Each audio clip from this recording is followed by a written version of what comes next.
Hey Justin, I'm here. Let's get the Lifted Geek news segment started. Conrad? What the f*** are you wearing? I dressed casually. Why? Thought we were dressing casually now. Why would you think we're dressing casually now? You dressed casually last week. I can dress casually anytime I want. I'm the co-founder of LiftedGeek.com. I'm Justin Prince. You need to put your suit on. Go get your suit.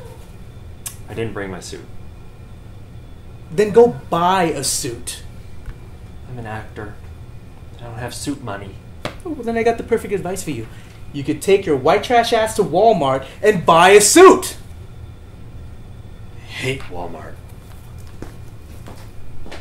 Welcome back to Lifted Geek News. I'm Conrad Wrobel. It's your boy Justin Prince. We got a lot of stories to get through this week. We got some surprising news from Gamescom. Some new devices coming right at you from Samsung. And we mourn the loss of one of our own. So let's get right into it.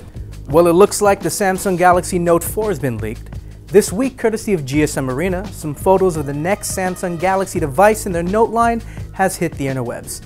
Now, leaked images are really nothing new when it comes to tech. But what's notable about these is that the new phones look to be sporting somewhat of a metallic trim. Now, it's still too early to tell if this is actually going to be metal or rather plastic with a metal-like finish to it.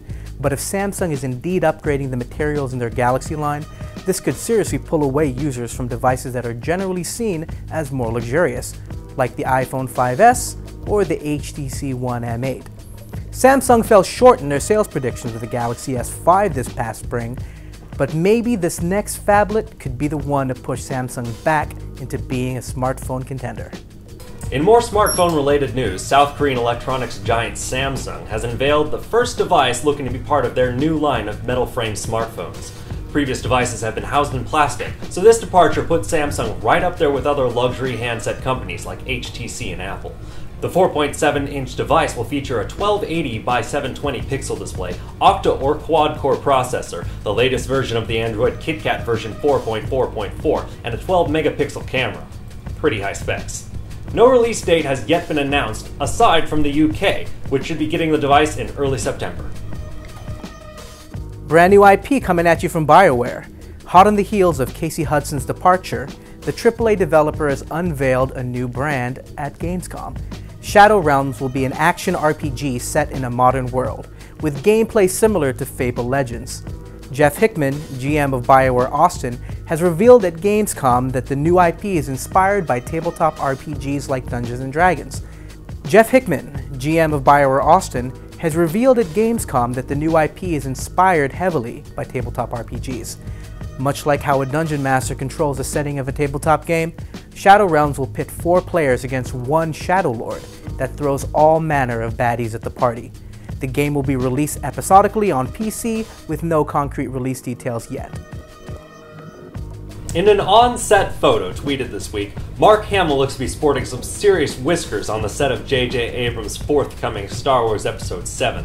The newly trim and lean Hamill looks to be portraying a Luke Skywalker who has become something of a Jedi Master, looking a lot like Alec Guinness when he portrayed Obi-Wan Kenobi in the original trilogy.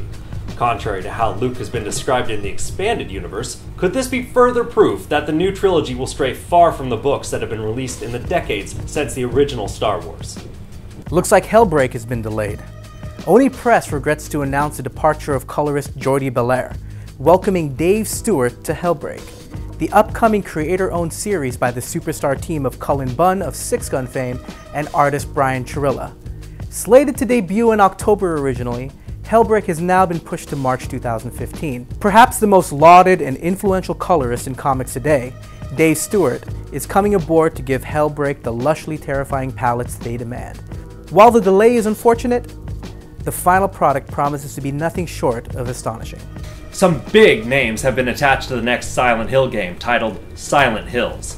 This forthcoming entry to one of the creepiest survival horror franchises of the last 3 console generations will be developed in part by Hideo Kojima of Metal Gear Solid fame with Guillermo del Toro, the visionary director of Pan's Labyrinth. In a surprise twist, Walking Dead's Norman Reedus will be providing his voice and likeness to the lead character in the game. Some big names indeed. The interactive trailer, under the codename PT, is already scaring fans that downloaded it from the PlayStation Network.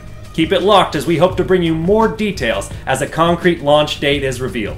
It looks like the Turtles are taking a big slice of that box office pizza pie already, capitalizing on their return with an impressive $65 million opening weekend. You know, I saw it, and while I was not jazzed about it in the beginning from trailers, I gotta say that I did enjoy it. I still have issues with the noses, they look weird, and Megan Fox is totally not my first choice for April O'Neil. But it was a fun ride. Make sure to check out our review on liftedgeek.com, just direct yourself to the scoop. The Marvel rumor mill has been buzzing as Inhuman is being passed around as the next possible Marvel property that will enter the greater Marvel Cinematic Universe. Bald action hero Vin Diesel is already being rumored to play the prominent character in the franchise.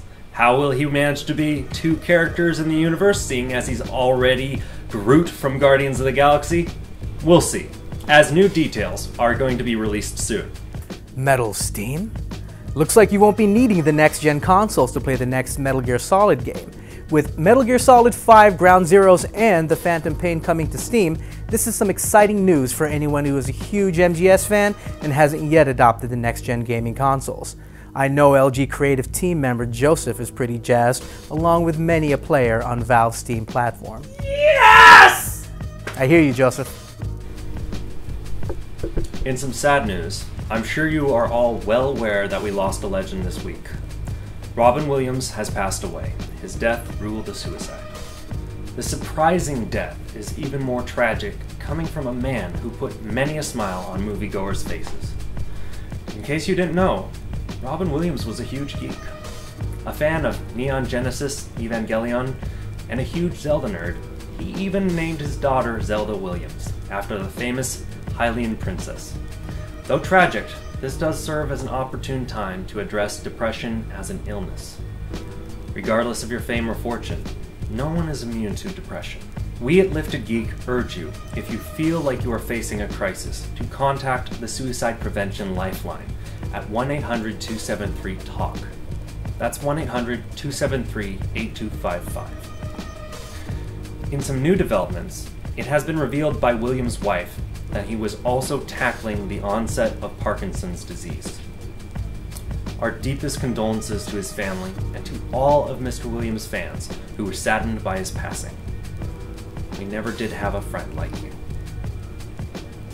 Thanks for watching, guys. That was another episode of Lifted Geek News. I've been your host, Justin Prince. And I'm Conrad Wrobel. Make sure to check out liftedgeek.com. It's how we keep the lights on and, keep me from selling my body on the streets. Hit us up on Facebook, facebook.com/liftedgeek.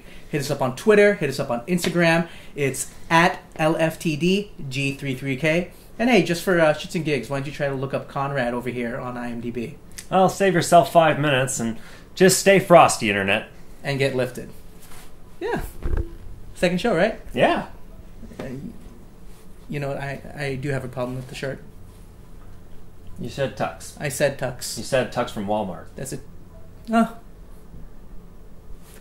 Touche.